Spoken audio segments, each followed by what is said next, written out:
बिस्मिल्लाहिर्रहमानिर्रहीम अस्सलामु अलैकुम dear students, I hope you are fine. आज हम बीएस एग्रीकल्चर का टॉपिक सेक्सुअल रिप्रोडक्शन डिस्कस करेंगे। स्टूडेंट्स, सेक्सुअल रिप्रोडक्शन एक्चुअली क्या है? रिप्रोडक्शन की दो टाइप्स होती हैं, एसेक्सुअल रिप्रोडक्शन और सेक्सुअल रिप्रोडक्शन।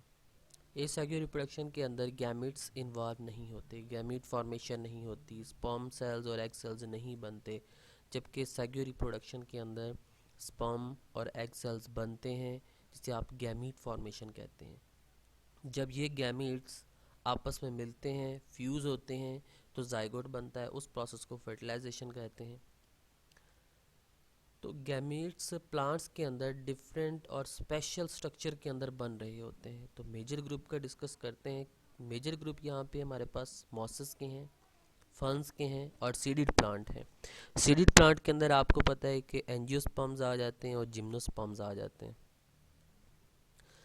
प्लांट्स के ये जो ग्रुप्स हैं, मॉसेस, फर्न्स और सीडिड प्लांट्स, इनमें डिफरेंट मेथड होता है जिसकी मदद से स्पर्म और एग आपस में मिलते हैं और जाइगोट बनता है। मॉसेस और फर्न्स की बात करें तो मॉसेस के अंदर जो स्पर्म्स होते हैं, जो वो क्या होते हैं, फर्टाइल होते हैं, मोटाइल होते हैं। और ये जब इसने एग के साथ मिलना होता है तो ये स्विम करके जाते हैं। तो इसके लिए वाटर की रिक्वायरमेंट होती है, मतलब वाटर ज़रूरी है, पानी के बगैर ये मूव नहीं करते। जबकि सीडिड प्लांट की अगर हम बात करें लाइक एंजियोस्पर्म और जिम्नोस्पर्म, तो उसके अंदर स्पेशल मेथड होता है जिसके लिए वाटर की नेसेसिटी नहीं है, वाटर की ज़रूरत नहीं होती। यहाँ पे स्पेशल स्ट्रक्चर को हम डिस्कस करेंगे। ओके, तो हमने डिस्कस करना है फ्लावर को, कि फ्लावर्स के अंदर कैसे होती है। सबसे पहले हम देखेंगे फ्लावर का स्ट्रक्चर क्या है, देन हम उसके अंदर नेक्स्ट प्रोसीजर को डिस्कस करेंगे। Flower is the characteristics reproductive structure of the angiosperms. और ये एंजियोस्पर्म्स का एक मेजर करेक्टरिस्टिक्स है, आपको बड़ा कलरफुल नज़र आ रहा होता है, अट्रैक्टिव पोर्शन होता है। इसके अंदर आपको कुछ पत्तियों की अरेंजमेंट नज़र आती है, कुछ जो पत्तियाँ होती हैं उसकी अरेंजमेंट आपको नज़र आती है। उस अरेंजमेंट को आप इनफ्लोरेसेंस कहते हैं और ये दो एक्सेस पे होती है। अगर ये मेन एक्सेस की बात कर रहे होते हैं, रेसिमोस का नाम देते हैं। अगर इसके साइड पे, किनारों पे, टर्मिनल पे निकल रहे होते हैं, उसको साइमोस का नाम देते हैं। फ्लावर्स के अंदर 4 हर्ल्स होते हैं।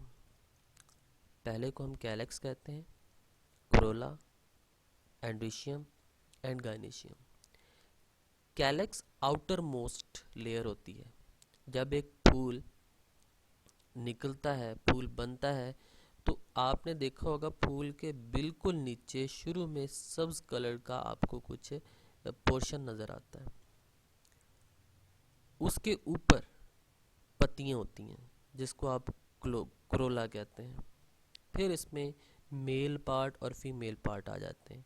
मेल पार्ट के अंदर एंड्रीशियम है और फीमेल पार्ट के अंदर गायनेशियम आ जाता है।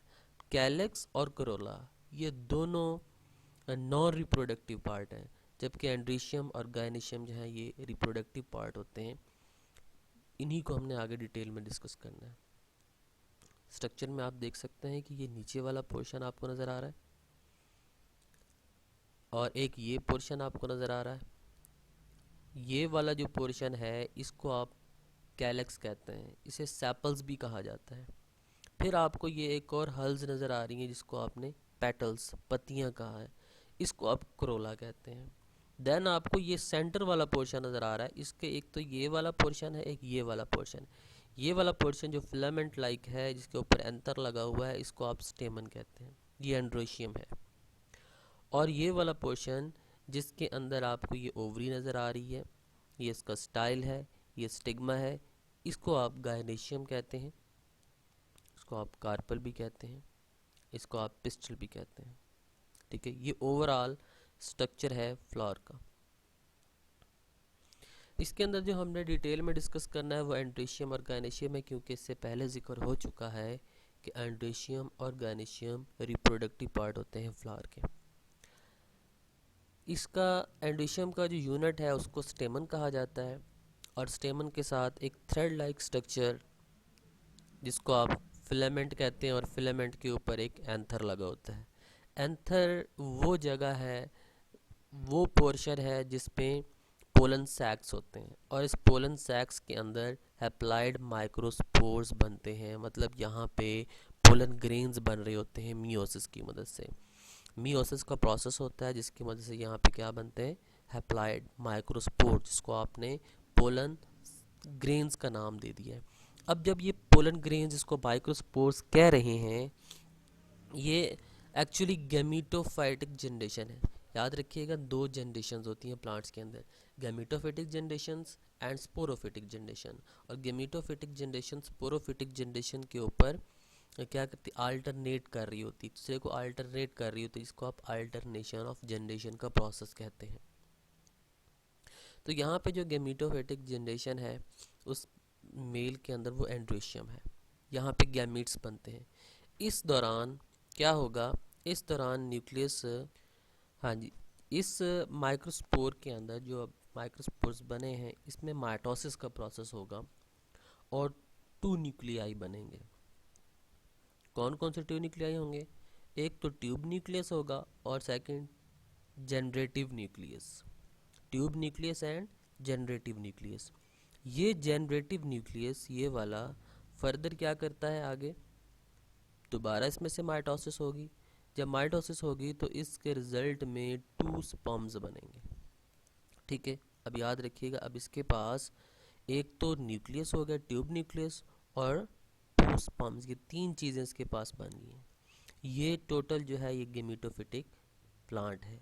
यहाँ पे दो न्यूक्लियस बन गए हैं, सॉरी एक ट्यूब न्यूक्लियस है और दो स्पर्म्स हैं, ये आपने याद रखने हैं।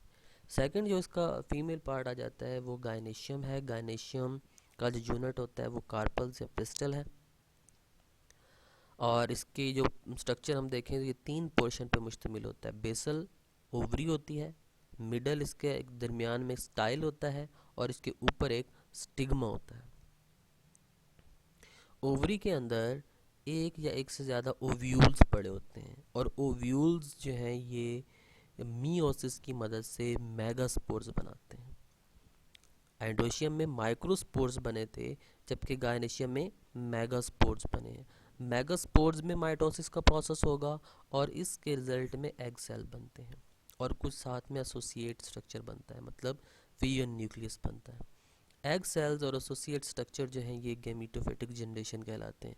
मैं दोबारा रिवाइज कर रहा हूँ कि एंड्रोशियम के अंदर जो इसका जो मेन पार्ट होता है हैप्लाइड माइक्रोस्पोर्स बनते हैं। एंथर के अंदर माइक्रोस्पोर्स मियोसिस की मदद से बने हैं।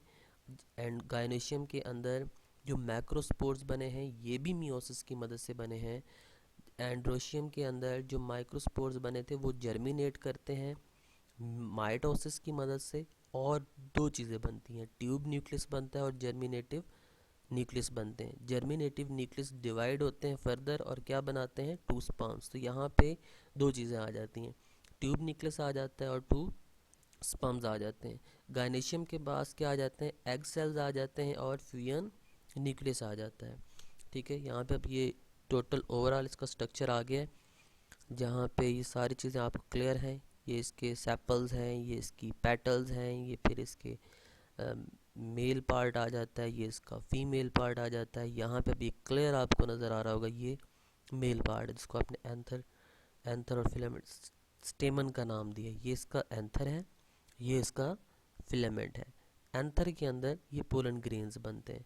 पोलन ग्रेन्स मूव करते हैं एक पोलन ट्यूब की मदद से, यहाँ से जाते हैं कहाँ पे जी, ओवरी के अंदर। ओवरी के अंदर किससे मिलेंगे, ओव्यूल से, एग सेल से मिलते हैं। और एग सेल से मिलने के बाद क्या बनाएंगे, जाइगोट बनाएंगे। जाइगोट से क्या बनेगा, एक सीड बन गया है, फिर सीड आगे फर्दर ग्रो करेगा और उससे एक नया प्लांट ग्रो कर जाएगा। इस तरह इसके अंदर क्या होती है, रिप्रोडक्शन होती है। सो रिप्रोडक्शन जब हो रही होती है तो ये पोलन ग्रेन्स की मदद से होती है। ठीक है, पोलन ग्रेन स्टिग्मा पे पास जाएंगे और फिर वहाँ पे जाके पोलन ट्यूब बन जाएगी। पोलन ट्यूब से फिर वो न्यूक्लियस और टू स्पर्म जो है वो मूव करके जाते हैं कहाँ पे, ओव्यूल के अंदर।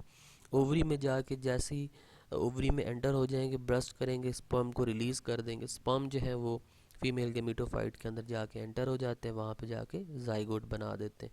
तो ये फर्टिलाइजेशन का प्रोसेस होता है। अब यहाँ पे एक जो गेमीट बच जाता है वो पोलर न्यूक्लियाई के साथ मिलता है और एंडोस्पर्म की फॉर्मेशन हो जाती है। ठीक है, एक तो यहाँ पे क्या बनता है, जाइगोट बनता है, और सेकंड एंडोस्पर्म फॉर्मेशन हो जाती है, जिसकी वजह से आप इसको डबल फर्टिलाइजेशन का प्रोसेस भी कहते हैं। अब ये एंडोस्पर्म्स क्यों बनी है, क्योंकि जो एम्ब्रियो बनना था, जो जाइगोट बना है, उसकी नरिशमेंट के लिए, उसको ताकि ये फूड सप्लाई करे, उसको डाइट दे, उसको हर मतलब तमाम चीज़ें प्रोवाइड करे, उसको अच्छा सा इन्वायरमेंट प्रोवाइड करे, फेवरेबल इन्वायरमेंट प्रोवाइड करे, ताकि वो एम्ब्रियो ग्रो करे। जब एम्ब्रियो ग्रो हो जाता है तो उसके रिजल्ट में वो ओव्यूल जो है सीड में कन्वर्ट हो जाता है, जबकि जो ओवरी है वो फ्रूट में कन्वर्ट हो जाती है। तो इस तरह रिप्रोडक्शन का प्रोसेस जो है वो कंप्लीट हो जाता है। Okay, understand. नेक्स्ट इसके अंदर जो पोलिनेशन है, पोलिनेशन क्या होती है, इकोलॉजिकल प्रोसेस है जो कि इंसेक्ट्स की मदद से हो रहा होता है, हवा की मदद से होता है। ठीक है, और ये इसमें दो तरह के होते हैं, सेल्फ पोलिनेशन भी होती है, क्रॉस पोलिनेशन भी होती है। सेल्फ पोलिनेशन वो प्रोसेस होता है जिसमें पोलन ग्रेन्स एक ही फूल के ऊपर स्टिग्मा और एंथर आपस में क्या करें, एक्सचेंज करते हैं। जबकि क्रॉस पोलिनेशन वो प्रोसेस है जिसमें अपने वो अलग अलग फ्लावर्स में डिफरेंट स्पीशीज़ के पोलन ग्रेन्स आपस में क्या कर रहे हों, एक्सचेंज हो रहे हों, तो उसे आप क्रॉस पोलिनेशन का प्रोसेस कहते हैं। इसको आप एनिमेशन की मदद से समझें। In flowering plants. As we already studied about different parts of flower, sepals, petals are non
जी स्टूडेंट्स, उम्मीद है आपको अच्छे से समझ आ गई होगी। अगर इससे रिलेटेड कोई क्वेश्चन है तो आप पूछ सकते हैं। ओके, अल्लाह हाफिज़, अपना ख्याल रखिएगा, फ़ी अमानिल्लाह।